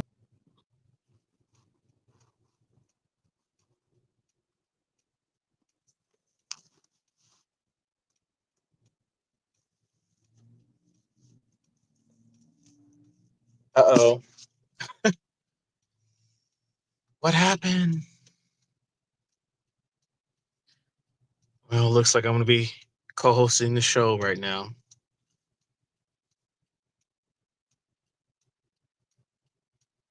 We'll just wait until Alleged gets back. I apologize. I got yeeted. We're gonna watch this, and then that's probably gonna be it for me today. Because as you can clearly tell, my internet is Yeah. just wanting to cooperate today. Just being an asshole. Just being an asshole. It is. Okay, so we're gonna watch this. I'm working on getting him in the description box as well, but he is pinned at the top of the comment section. Aw. Did you want to come up? I put you up. All right. If you want to be up, you can stay there. If not, you can go down. It's up to you. All right. So we're gonna listen to... Do what? Hey. I said I ran from the kitchen to make sure you were okay. Oh, okay. Thank you. I appreciate I it. was You're so gonna try to awesome. co-host. You're doing great. All right, I'll be quiet. You're doing good. Appreciate that. Okay. You are, and I appreciate you. All right. So it's just a short little segment, but it's important. So we'll listen to this real quick. During the search, Orange County Forensics was present, photographed the residents, and collected numerous items of clothing which were identified as being in contact with the victim during SA. And they would know this from the photographic and video evidence, I'm guessing. Right, exactly. And we've heard this part. I know we've talked about this part. I've probably talked about what he's going to talk about, but this is our verification of it because that is a police document. Hey, Lisa Lynn. Most of the items were collected from the downstairs bedroom. Man, that hadn't resonated with me before. If they were items that were collected which were in contact with the victim during SA, the downstairs bedroom was Jennifer's bedroom. I had assumed that the SA had been happening up on the second floor in Stephen Stern's bedroom, though he did share a bedroom with her for quite some time. So maybe I'm making a mountain out of a molehill. So that's interesting to me. Now, I think it is fair to state they could have been referencing Madeline's little area. But again, even if it happened mostly in Madeline's little area, there was holes in the partition and you could see straight through it. Mm-hmm. What do you guys think about that? I always kind of thought that he probably did do that from time to time, especially if there was no roommates or Jen, of course, was so-called sleeping. And I feel that's the only time he would do that. Because, this is mine. If I was a predator, which I'm not, thank you. But anyway, it's like if I was a predator, I would wait for either no one's in the household, it's just me and the victim, or if there is other people, but they have a so-called sleeping issue where they sleep like a rock, then I can just do whatever I want. So that's how I kind of feel about that. Right. I mean, naked with a criminal mind, I think that makes a lot of sense. Mm-hmm. But then again, this is two stupid people. Yeah, I mean, it makes a lot of sense. I don't think they're as stupid as they like to show off. But yeah, this is what we're dealing with.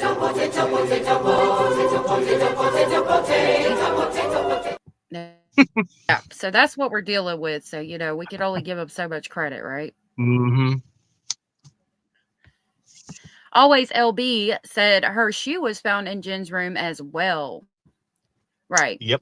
Flora W said it says the downstairs bedroom. Right. So I think that the term bedroom is the biggest part of that sentence. The bedroom, right? Madeline's room wasn't necessarily a bedroom. It was like a corner or a nook. Pretty much, yeah. Always LB said a police report would specify in the partition section of the living room, not the downstairs bedroom, in my opinion. And I think that's where we're at with it, right? I think that's where all of us are, even Gavin. If it says bedroom, it more than likely means Jen's room. Yeah. It's collected from the downstairs bedroom and divided off sleeping area in the living room. Some additional items were collected from the upstairs bedroom, identified with a number 4 on the door. That is Mr. Stern's Hold on a minute. I think they said downstairs bedroom and the portion, so that would mean both places. I'm sorry, I'm going to back this up just a smidge. Stern's bedroom, though he did share a bedroom with her for quite some time. So maybe I'm making a mountain out of a molehill. So it's collected from the downstairs bedroom and divided off sleeping area in the living room. Some additional items. So right there, it's specified and divided off sleeping area in the living room. So that means that it was the downstairs bedroom and Madeline's room. So what is it suggest? Well, okay, this is my thinking. Is it suggesting that he was there first before so-called Jen was there? He already abused Maddie either down there or could be upstairs, and then when Jen came and lied and blah blah blah about the crap she saw with them, and when she told them to go to bed, that's when they went up to the upper stair, the second floor stairs, bedroom. Well, yeah, that could be possible, but I think this is saying overall, like, because remember they've collected video footage from 2 years from 2 years. But yeah, I mean, they would have collected stuff from the night that it happened and probably whatever time before. So anytime, like anytime, I'm thinking they're collecting evidence from all of the times that she's been abused, that they can still find the clothes, right? Like there's probably not clothes from when, God, heaven forbid, when she was being abused at like 8, right? But like there would have been clothes from the past year or so, maybe. And those photos would have been taken in Jen's room. And then if we say that the abuse might have happened when Jen wasn't there, maybe on that night it could have happened in that room when she wasn't there. But what about before then, when she's off on disability, right? Like she's always home and it's been happening there. That would tell me she knew. Yeah, because then it'd be like, well, this is a sick thought, but would she be that sick potato to allow the abuse happen while she's in bed? If that was happening, I have a feeling it probably was doing that too. But to me, it makes more sense that the predator would do it when it was just him and Maddie with their own space together, and that little terrible space that they so-called was her so-called bedroom would be that perfect spot for something like that. Well, it had holes in the partition. Do you remember? I can Yeah, pull up the picture, but I you think could see straight. no, I Go was ahead. I think yeah, I think he would do it if it was like if there was no roommates at the time, or if everyone was supposedly sleeping. Yeah,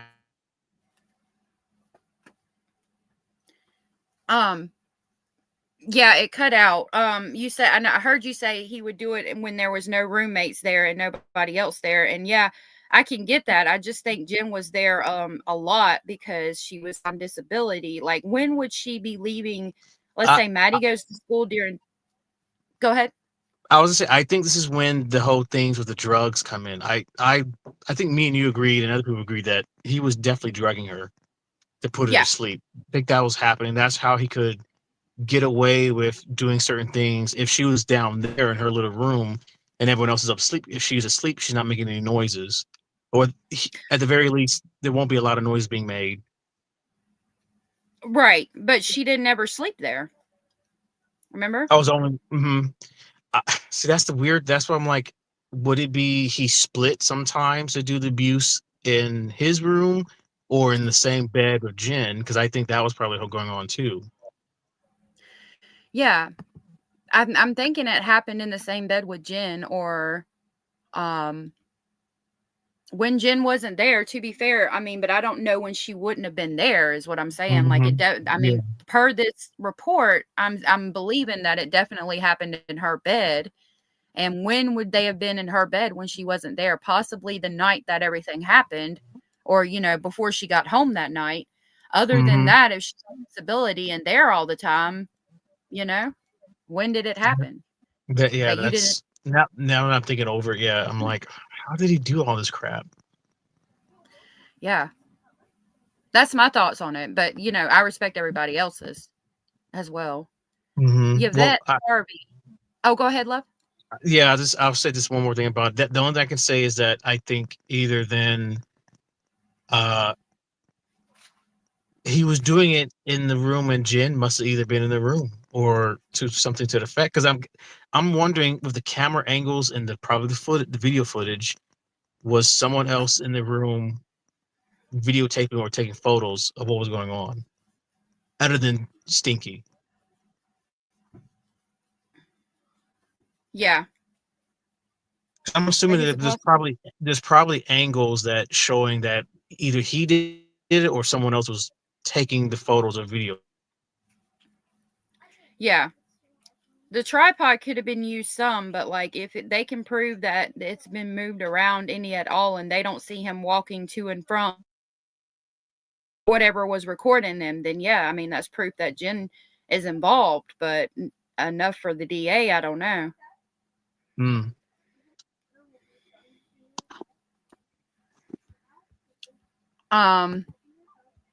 Luna says Detective Kevin asked her, it happened when you were home, but she literally didn't answer. Oh, wow. I didn't remember that. Yeah, that's true. She like just blanked out, and then something else came, I forgot whatever she said, but it was like she didn't answer specifically. Well, wait a minute. A lot of these photos are showing the days or time frame you were at the house. So how is that you didn't know the abuse was going on? Right. Darla says, I'm sure law enforcement considered all of that. And I'm sure they did. Mhm. And again, we're not Mhm. seeing charges for Jen, so I don't know. This is all just speculation, you know. Mhm. But yeah, it's interesting. Hey, hobby farmer, I'm sorry that you're having a bad day. Jenergy said, I honestly think Jen is just clueless, not even in denial. She still failed Maddie regardless. Yeah. Heather said, Stephen Stearns, if it'll show it. Okay. Stephen Stearns was in her room when Jen Soto came back from her bloodletting transfer DNA, perhaps. It's possible. Mm. Mhm. Love to Hunt said, if you get a chance to see the photo of Maddie's bed, look at the way her stuffies are placed. Okay. I'll pull that up in just a second before we go for the day. I'll play a little bit more of this to see what else he has to say, and we'll pull up that picture. Mhm. Were collected from the upstairs bedroom, identified with a number 4 on the door. That is Mr. Stern's bedroom. So, After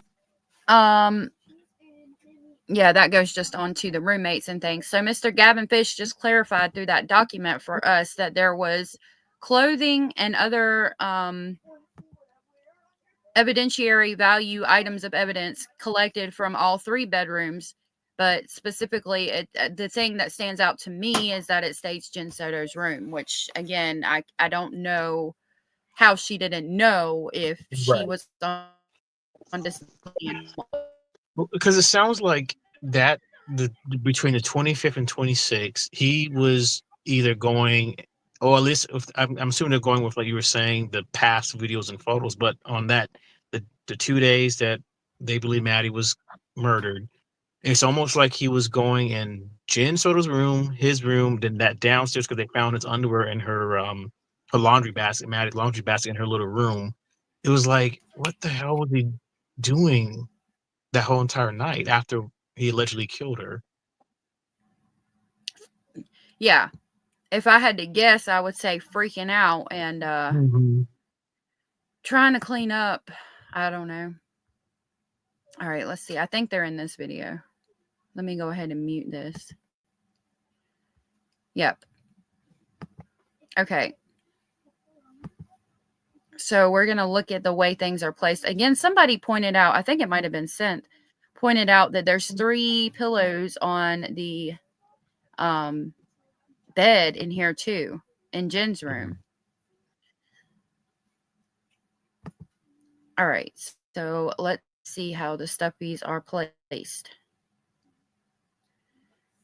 See, that part you can't see through, but that Right. part you can. There's a blanket Mhm. over it.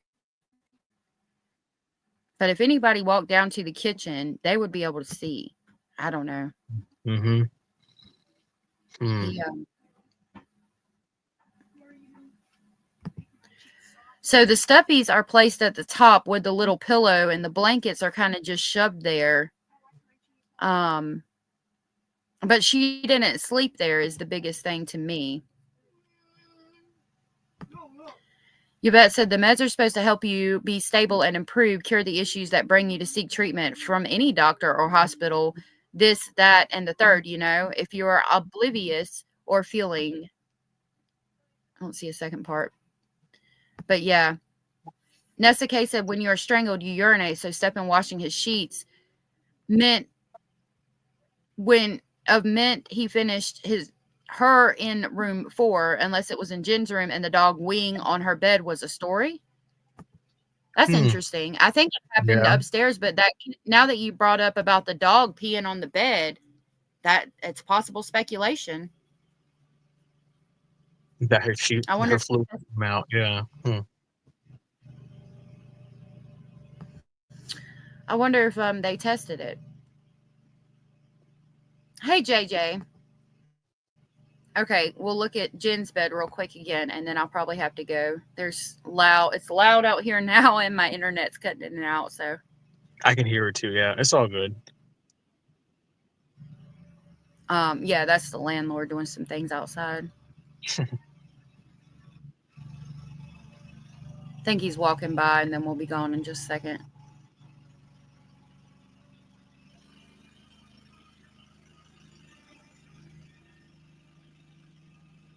Waiting to get right here. So if you look closely, yeah, you can see my mouse. There's 2 pillows right here, 1 pillow right here, and then another one over there. So there's 3 pillows in the bed. Mm-hmm. That would be probably Jen on this side with the 2 pillows, Maddie in the middle, and then Stephen over here. Mm-hmm.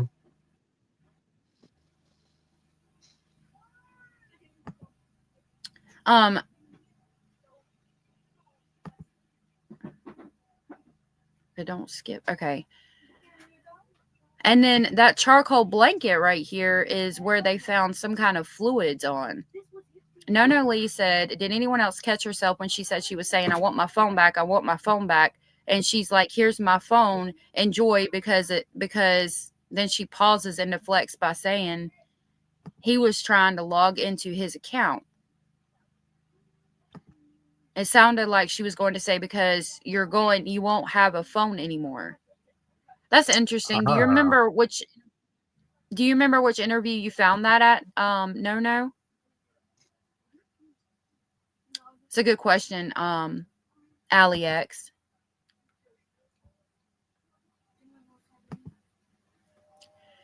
Yep. That appears to be right here, probably the bottle of Miralax that's prescribed. Yeah. Mm-hmm. That's interesting. Find new stuff every time you look at it. I know. That's the crazy thing about this case. And we still haven't got to the trial yet. What is Bazard stabbing in his picture? Oh, that It's is a potato night. Oh, hell. With my burger shield and my shish kebab spear, it looks like. Lord of mercy. I thought I was trying too hard when I made the potato song, but you. I have become, the potato has become me, and I have become the potato now. Yes. You gotta be careful, the chat will be mashing you. We're all potatoes now. Unfortunately. Oh, Lordy. So I'm going to be keeping my eyes out for documents. I am going to get the body cam footage with the sister put back out. I'm just going to cut off the end where it's redacted and just probably make it a short with captions. I do want to give credit where it's due, and it is in the description box. I saw that the docket had gotten that information, and I saw the pictures on the X account, and I congratulated them for getting the information. And once I saw that it was some kind of body cam footage I did not have, I immediately put in a FOIA, and I got that video this morning. So while it is my video, I am going to be linking them in the description box, because if it wasn't for them putting it out last night, I would not have known about it. So I do appreciate the docket and plunder for getting those, and I'll have those out in just a few minutes. Just wanted to let y'all know that. Kara said, look at Gavin Fish. He's going over everything in that video, pointed out that a lot of the CSAM pictures were taken in the downstairs bedroom, and there's a sectioned off area in the living room. Yeah, we looked at that. He is linked in the description box and still pinned at the top if you guys want to give him a like and subscribe. We borrowed a little bit of his video. Please hit the thumbs up. Tally 420. I like that. I like it Thank too. you to the generous person who gifted me a membership the other day. Love the channel so much. Well, thank you for saying thank you. That was so sweet. Okay. And Mojo, good to see you. I think Jen and Stefan have been around each other so much. She has learned how to lie. She respects him because of how manipulative he is. Oh, we were going to look at the maps. Dang, I forgot. Hold on. Let me see if I can pull that up. Dang That it. makes sense. Mojo. That definitely makes sense. Yeah. I think it would be here. Shared with me. Hold on a minute. I'm working on getting it pulled up. It takes me a second. Well, I was just a comment with what Kira Carr said. Yeah, it's interesting that with Gavin was saying that a lot of those photos within that the downstairs bedroom. That's why I keep going. Maybe he was just using that spot here and there when he could, and he just took a lot of photos and videos, I guess. But I have an inkling that Jen was definitely in the room in her bedroom whenever they were together. Right, because it doesn't make sense that she's on disability, yet she didn't know about it. Mm-hmm. You know, she had to be there. And if it took place in that bedroom downstairs, there's no way she didn't know about it. Mm-hmm. In my opinion. It's like, well, two people with the same opinion. I don't know. Sounds like something's going on. Right. I can't, you know, I could say maybe she doesn't know about the homicide. Maybe she was just out of it and did not help him cover it up, although I feel more likely that she did. But I cannot fathom that she didn't know about the CSAM. I can't make that work. And even some of the things like she placed Madeline in the trunk of her car instead of in the trunk of Stefan's car. It's again weird to me because it just, no matter how you run it, there is no reason for Madeline to have been in the trunk of her car. You know what I mean? Vehicles. Like Right. you can't make it make sense. Mm-hmm. Exactly. I was gonna say something, but I brain farted. I feel like I'm a potato now. I have become the potato.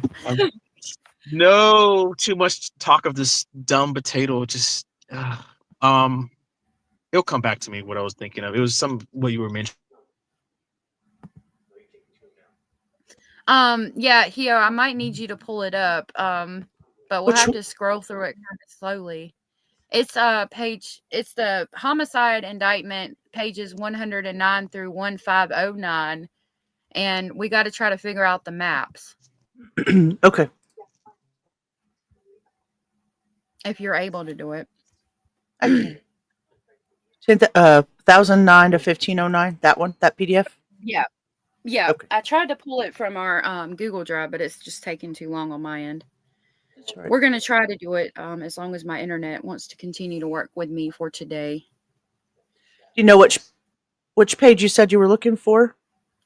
I think it starts at 446 and goes through 580. It's like 446 through 580.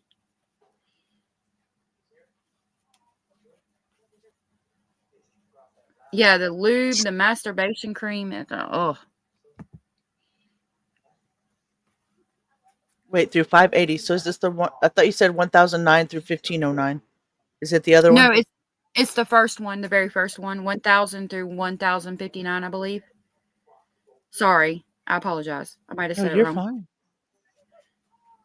You better get it right next time. I'm telling you, it's the potato. It's the potatoism. Yep.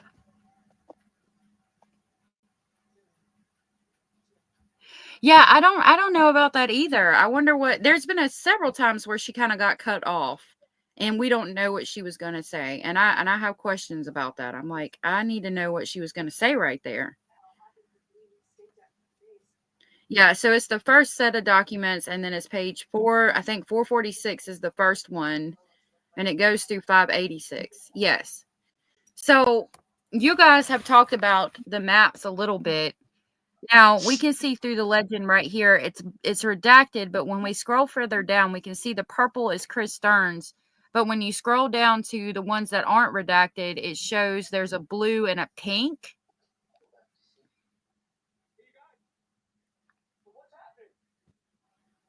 Yeah, see now you can see there's a blue and a pink. And I'm thinking that that's Jen Soto. I'm going to drop the link. I know some of y'all talked about these maps and how it shows that Jen wasn't somewhere she was supposed to be. So if anybody knows anything about that, please feel free to come up and help us. So, I believe it was a doctor's appointment, wasn't it?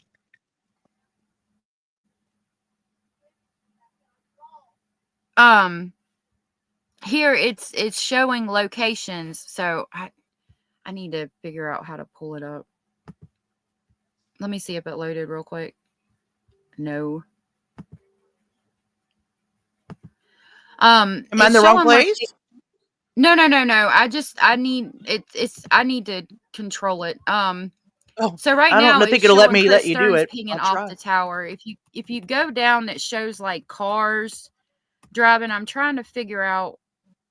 Hold on.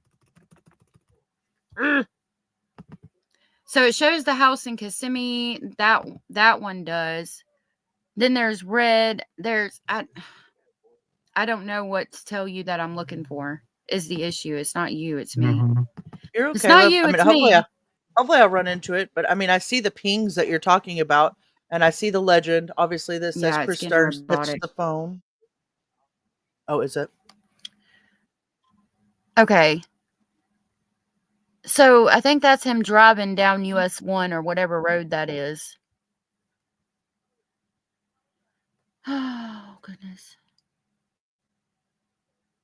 So is this Jen Soto driving her car or Stephen Stearns driving her car? So this is going to be the 25th at 2016 hours. So when is 2016 hours? Oh, I got something. Okay. I'm going to give that just a second to load. Oh, you're good. You can leave it up. It's still loading. So at 2016 hours, oh my God. It's almost 8:15 8:16 at night. So he's driving. This is going to be Chris Stearns driving on the 25th to where? This red house is, I think, his house. So he's coming home that night. Or Stefan is going towards Kissimmee. I don't know which one. But didn't we already made the note that the phone was in his dad's name, right? Possibly. Because I can't think of a reason that they would put the maps in here that would tell you where Chris Stearns was going. Because their idea is they're trying to track his movements between, this time to that time, whatever time limit they're trying to find, right? But there's Yes, what we don't know is the redacted part. Like, is this, his phone, Madeline's phone, Jen's phone, maybe, or vice versa, and then whose house is which, and then when they actually had the video footage or the vehicle sighting, on camera through which routes. It's the only thing I can think of is like it's pinging off of, every couple of, you know what I'm saying? Because that the way we're watching it. So then now this purple one, it's pinging off the cell tower that's in the vicinity of that house. So whatever house that is, you can't scroll in on this. You'd have to pull up a virtual map. I don't know where the house is. That's something you guys have to tell me. But this is the cell tower that it's pinging off of in that area. Okay, I Is see. what it looks like. Okay. I see Kissimmee on the bottom right. So is this? I forgot who lives in the Kissimmee part again. Jen. So this must be their house. I think their house is in green. Okay. Oh my gosh. So there's some point in that night. Right now we're on the 25th at 8:31. So this has got to be Stefan going to the house. Why does it keep pulling up this document? I keep pulling up the wrong damn one. Go to the 20. So again, yeah, that's almost 9:00. They're pinging. I'm thinking it is Chris Stearns, but I don't know because it's pinging off of his house in close to Orlando or wherever it is that they live. So keep going down to the 20 or later in the night and see what you guys see. This house you're thinking is Chris's house, because there's the all I see is a Wawa and a 7-Eleven, a Starbucks. Like, I can't tell which is which. I don't. It's Highway 192. I see that. Mhm. So it's a cell tower between Highway 192 and somewhere. So are you saying that this is somebody else's house? I think they have Chris's house and then Jen Soto's is in green. Duchess became a member. Thank you so much for that. That was so very sweet of you. I saw you last night and I was so proud of you and the conversation that was had on that panel. It wasn't, I don't think it happened. It might have happened yesterday or it might have been from the day before, but y'all had me crying and I just thought it was so sweet. Thank you for becoming a member. I'm going to come pick you up on the train to go to Speculation Station. I'm going off the rails on a crazy train. He said she is not getting on my train. She said, "No, ma'am." You'd flatten out every wrinkle I've ever had. Thank you, Duchess. Duchess says, "Hey, I had to renew. I'm working but listening. Hope you are well." Thank you. I hope you are well too, and thank you for listening.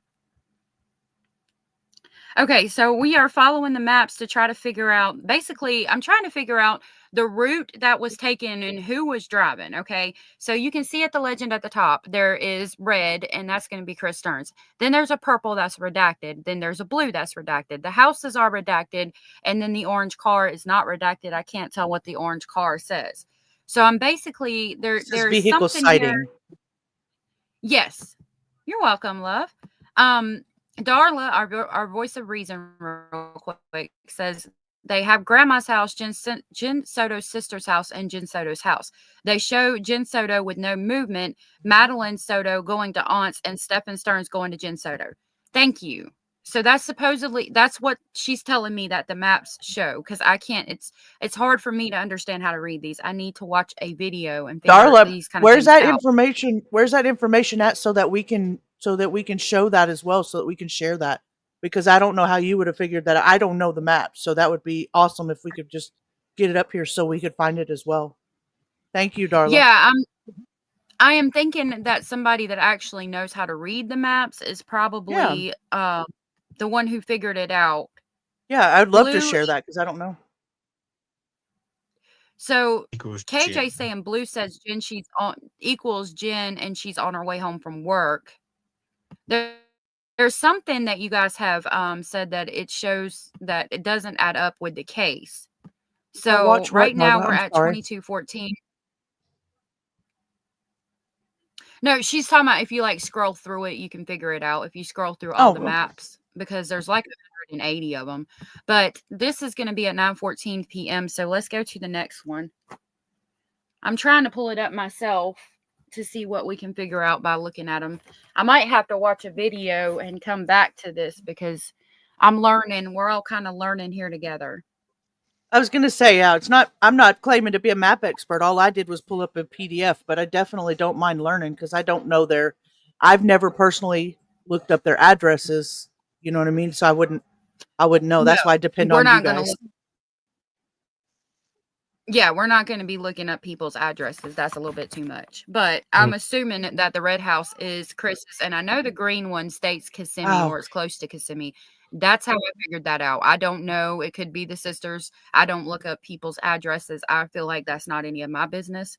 So let's keep going down and see what we can find, what we can figure out. Thank you for sharing this. I appreciate it. So whoever is in purple, so the purple and red is pinging here, and this is going to be 934. So I'm assuming, like you said, Chris Stearns in the red might be Stefan. And then that would mean the red house has got to be, I can't see if it says Kissimmee. I'm going to work on still getting this up on my end. But if it's at 9:34 p.m., I'm going to assume that's Jen and Stefan at the house. Or Jen would be on her way home from work. So let's keep going down. well, KJ, come up and bring it up here. Show us. I would rather you do it if you know what you're. Just come on up. Do you have it on your channel or can you bring it up?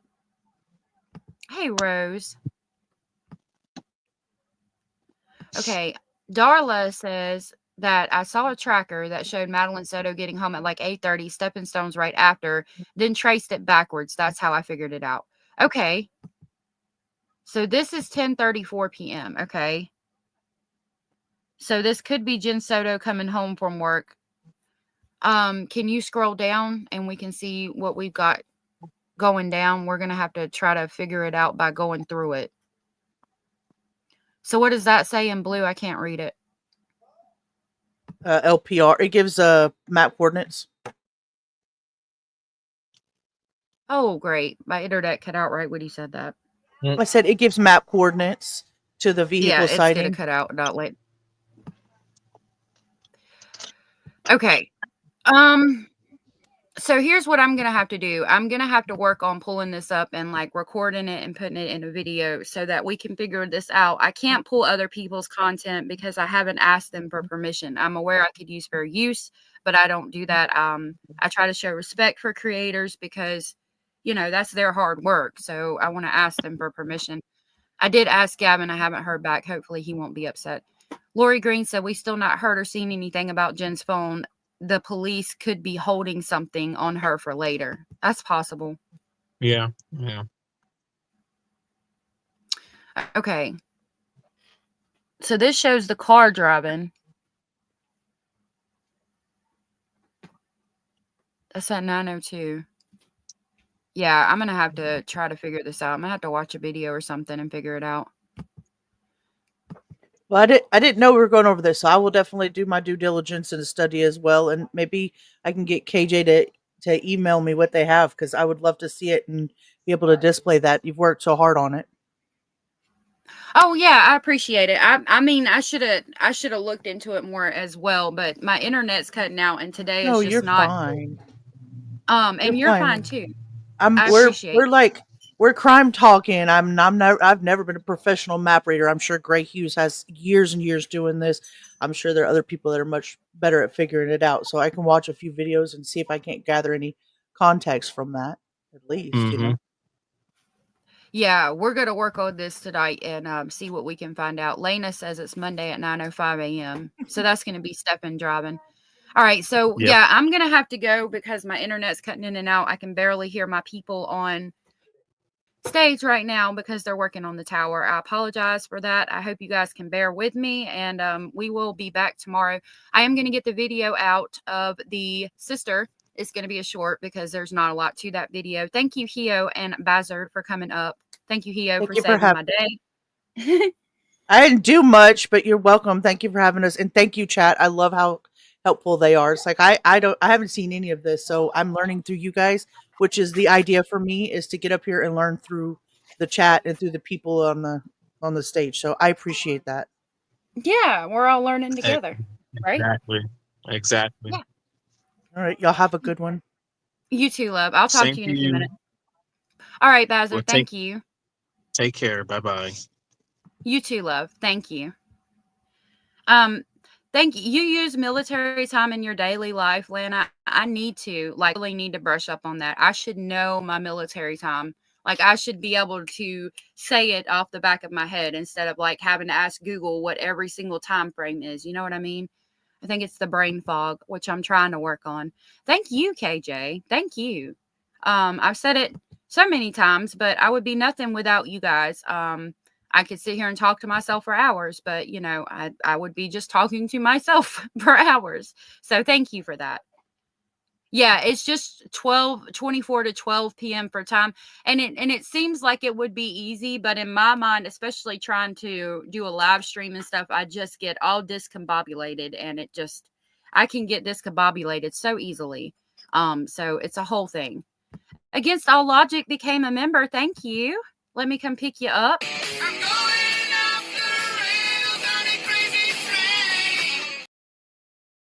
Would it be against all logic to get on my crazy train? Bad Girl says, rest easy, Maddie. Yes, I hope that she can. Please don't forget to hit the like button on your way out. And I will see y'all tomorrow. Don't know what we're going to discuss yet, but it should be interesting. I hope y'all have the best day ever. Stay safe out there. It is Friday. Celebrate. Celebrate. All right. I'll see y'all tomorrow. Thank you.